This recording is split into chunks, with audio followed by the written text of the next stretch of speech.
In this video, Just a reminder why I like Indian food so much. we made it to Kuala Lumpur, Malaysia. You go out here in this little box and it's an overhang. Malaysia is a melting pot of different Asian cuisines. And today we're going to check out what Indian food looks like here on the streets of Kuala Lumpur. So we just arrived in the Little India district here in Kuala Lumpur. It's not far from the city center and the train stop's actually called KL Central. So we're here to start off the day with a little bit of a breakfast or slash brunch item and can't wait. Let's go, Indian food.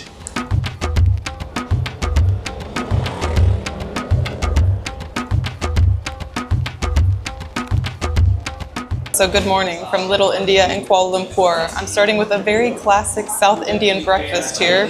I have a masala tea. It's nice and warm with milk and spices. A lot of us in the US know it as a chai latte. Oh. And it's so good. I love it. Nice and warm. Way to start the day. But here I have a very classic breakfast. So I have a medu vada, which we tried in India. It is like a savory fried dough. It's made of black lentils in there. And then we have a green chutney. I'm curious if this is spicy. We have a sambal. And then we have an idli. This is a nice fermented black lentil cake with rice in there. It's steamed, so it's got this nice fluffy thing. Looks fluffy. The question is, how are you gonna eat that? With my hands, obviously. I'm just gonna break this apart. There we go. Oh, it's beautiful. Look at that, fluffy. Do not expect a donut. It's not a donut. It's so fluffy, it's so warm, nicely fried, so you hear that crunch. So we have a nice green chutney here. It's a little thicker than I've seen, and I'm curious. It smells nice. That has a nice spice to it. The green chutney never disappoints. Yeah, I know. South Indian cuisine is known for more of like the spicier stuff. There's a decent amount of spice there. Everyone just says Indian cuisine is spicy, but it's not the case, we learned. Let me try this idli. I'm gonna break it apart. Ooh, look at that. So it is rice and fermented lentils all steamed together to make this nice cake. It's a very common breakfast. I think I wanna just pour some ghee on there. Beautiful. I'm gonna actually try it with this. Here we go, here we go. Look at this chunk.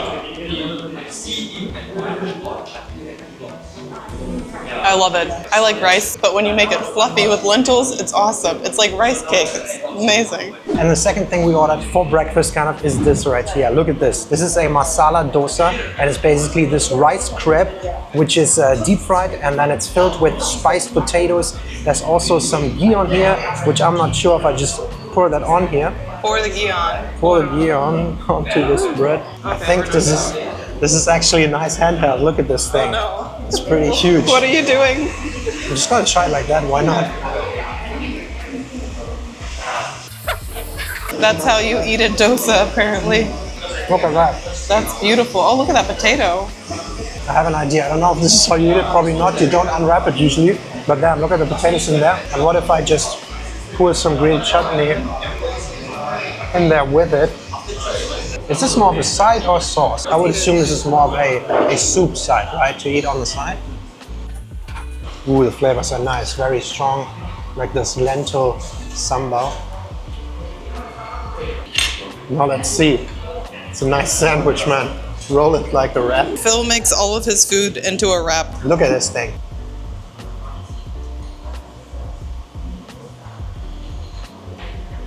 Amazing. That's good looking. The ghee is running around my mouth. Dude, the rice crepe is so nice. It's not what you expect. It's oily, but not too oily. I think the most oiliness came from the ghee that I put on.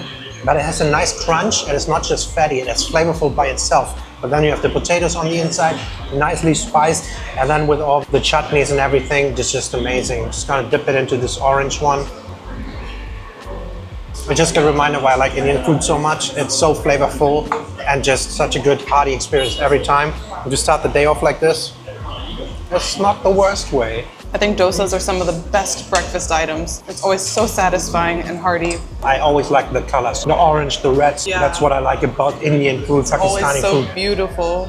But the dosa, this is the way to go. That was a good brunch-ish type of start into the day here in Little India. I would have to say that dosa probably one of my favorite Indian dishes or street food snacks. I feel like it's more of a... It's a breakfast dish. I could eat that every time of the day, no problem, especially with the potatoes inside. That was really good. Yeah, that was good. We opened the food gates now. It's time to Time to continue eating.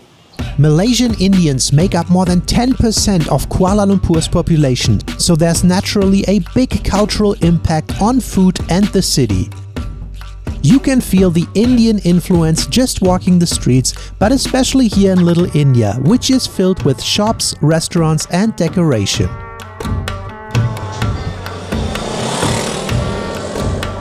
So this area actually feels a lot like a Little India. It's kind of what it is.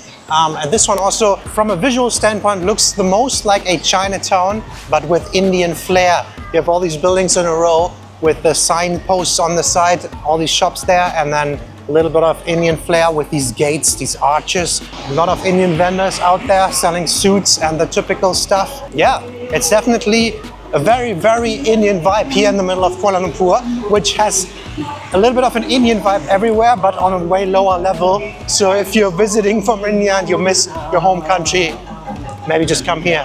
Feels kind of authentic to me, and we just came from India, so yeah. I'm Shadow Dweller. I cannot be in sun for too long. I gotta make it to next spot. Next spot is here.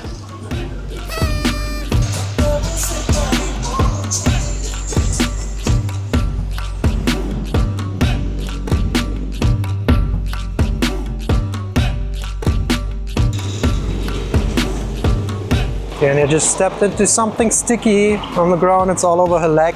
And funnily, the same thing happened to me in India.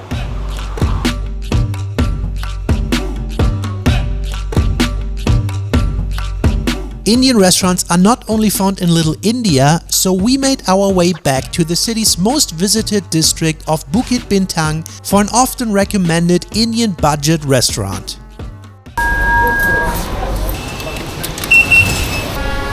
$2.80 for the trip, that's about 60 cents. So we made it back into the city. This is Jalan Alor, the most famous street food street here in Kuala Lumpur. But during the day, they're just all setting up here. All the deliveries are happening. They're building the stalls because it's more of an evening thing. But a little travel tip here. This one obviously very touristy and busy in the evening. And if you go one street over parallel though, there's a couple of more chill restaurants. They're a lot cheaper as well, and that is where we're heading. We're just heading, turned off the Jalan Alor here, and you go down just one of these and one of the parallel streets. That's very decent food for little money. So this first little in-between street already has some shops. It's one of the places to try durian here, but if you continue, couple of murals. This is not really a street, but just an in-between section. And then just one further over, the next street here is what I'm talking about. Nice umbrella. So this is the parallel street.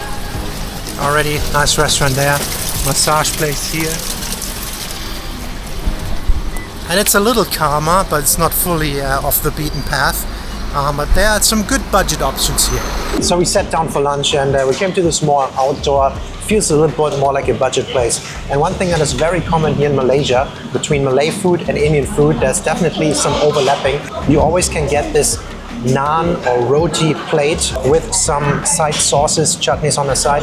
This is garlic naan. We get 4 pieces, 1 round naan. There's a nice layer of butter on there and a lot of garlic chunks, as you can see. And it always comes on these plates with different chutneys on the side. Then you can choose the side of meat, and we chose the chicken. This looks like it's tandoori chicken. I'm gonna be honest, it doesn't look like it's freshly made. It looks like it might have been sitting out there a little bit. So I think it's been sitting out for a little bit. It's this typical super deep red tandoori glazing they put on, and it's what I like, this nice, what did it say? This is white meat. It's white meat. It looks a little dry though. It looks a little dry because it's been out, and I think this is boneless. The flavor is still there, but how I like to eat it is just, of course, with your hands. You grab a piece of this garlic naan, you load it up, and then dip it in one of the chutneys. Let's see, this green one is usually a spicy one. It tastes a little different than the one we had for breakfast. This is Northern Indian cuisine where we came to, in contrast to the Southern Indian cuisine we had for breakfast. Could be a little hotter, however, this is only 14.5 ringgit, so very affordable meal, and you can very much customize it because it always comes, you can choose your naan bread, which one you want. There's cheese variations of that. You get the sides and then you can choose the side of chicken meat or lamb meat on the side, so customizable to your individual liking and overall pretty nice. I got a watermelon shake, had to start with it. This is the jumbo size and it's refreshing, it's very hot here. And then I decided to go with a lamb masala. So this is the lamb. I think it's bone in, so we have a little bit more of some work to do to get it apart, but it looks good. And then we have a roti canai, which is right here, this beautiful fried roti. It's very flaky. This is the type of stuff that I love. There we go. So I'm just gonna try a piece. I hope this is a boneless piece here. Yeah, that's in there. There we go. We've got the roti canai. We've got some lamb masala in there. Yeah, let's go.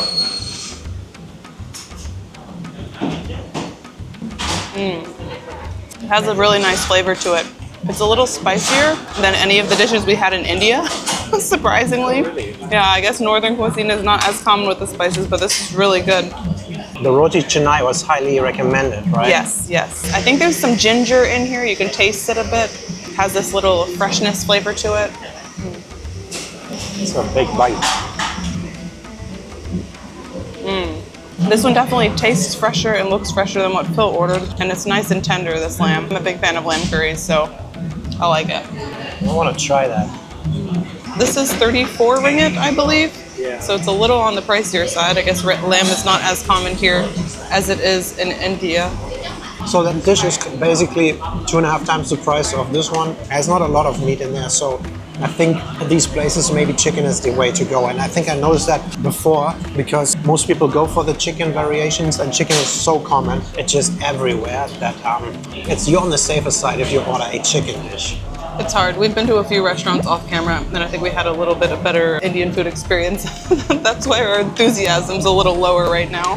All right, so we just came out of that lunch restaurant and that food was average. Like, I don't know how else to say it. It wasn't bad by any means, but it wasn't also that great. And I don't know, we kind of want to still implement this because if you go around and try out all these new things, you don't always get a mind-blowing food experience. And it was still like chicken and nice gravy and curry, but the lamb dish, definitely a little bit too expensive, barely any meat in there, but the flavoring very nice. And then the chicken was very nice, but a little older out there. So not really that bad. However, it was an average food experience, I would say.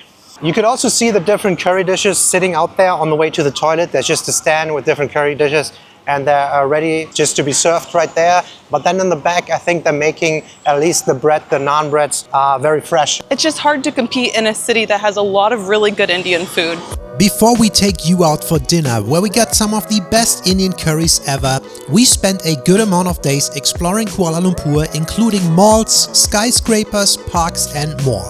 And while we're here for the Indian food today, next week we are sharing our full Kuala Lumpur experience, showing you the city but also authentic Malaysian cuisine, so consider subscribing for weekly food and travel videos. And if you want to further support us, you can do that on patreon.com/DeannaandPhil, where we make additional monthly videos. A big shout out to these supporters: Lauren Jared, Roger Lupka, Robin, Parker Dobke, Ethan Mitchell, Heather Kuffner, Hessen Matro, Tarek Malkosh, Klaus Izart, Lee Lim, Robert J. Casper, Marian Demert, Sherry and Keith Dennis, Jessica Saransak, Jeff Standen, Debbie and Ray Gordon, Micah Mann, and James Lovecamp. Thank you!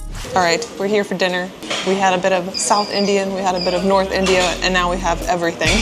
We're doing some of the staples. So I got a classic mango lassi, and it's this like mango flavored yogurt drink. It's supposed to help with like the spicy food if you need to, but it just tastes really good.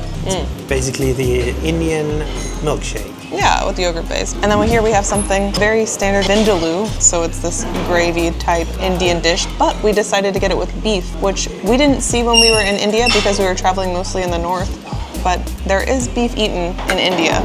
I think that's a stereotype that it's not eaten. So you can see big chunks of beef in here. You have some nice leaves for flavoring and this aromatic flavor, and it's this beautiful red gravy color.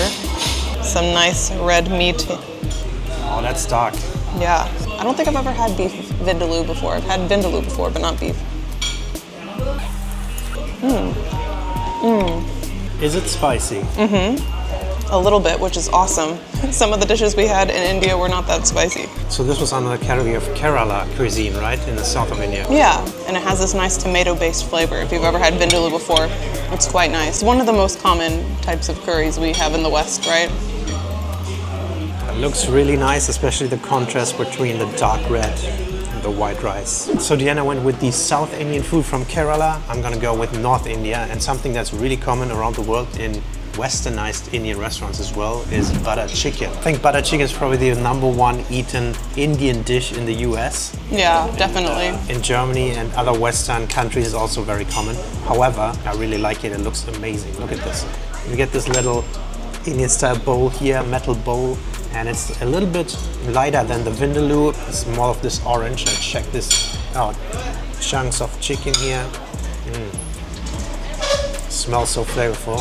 We also have this nice little paratha bread, and it's a little bit crispy on the outside, like flaky-ish, and then soft on the inside, like we had it in Mumbai. Favorite usually is naan, garlic naan, but they didn't have that here. Paratha, chapati, so many different kinds of bread.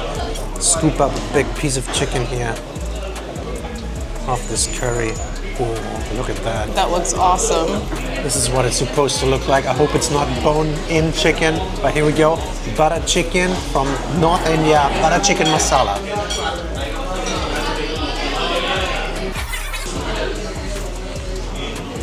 Dude, that's so good. I don't know if this is a tourist thing or this is not good to say, but this is one of my favorite Indian dishes we had on this trip. It's so flavorful. There's a slight hint of spice to it, like spiciness, and then the chicken is so tender. Here's the chicken. It looks like the typical orange. Ooh, that's some nice white meat. I said before, when I eat Indian food, I'm not really missing the rice a lot because I prefer it actually with bread and just scooping it up like this. But if you want more sauce, you can still dip it in your pot. Good thing it's just the two of us. Oh.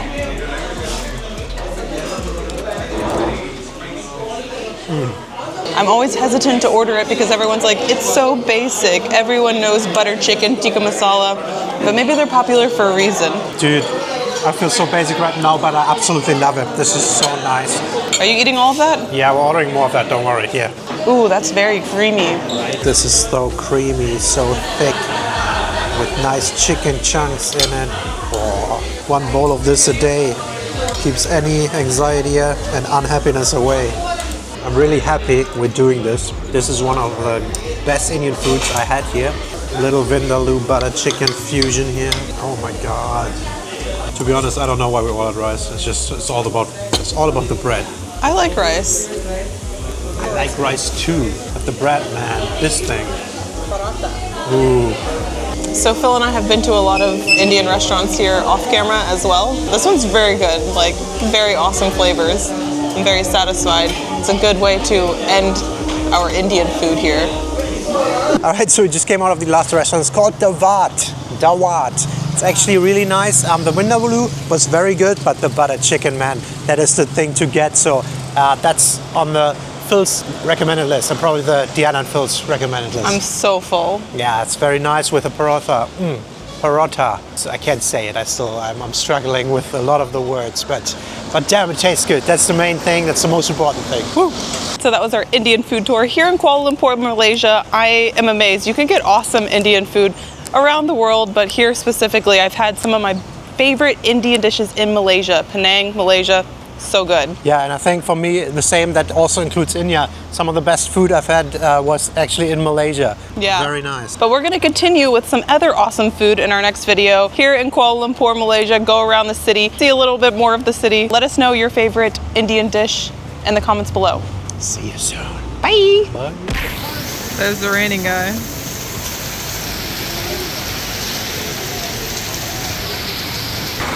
Well, 2 seconds later, this is a wet t-shirt contest. You look ridiculous.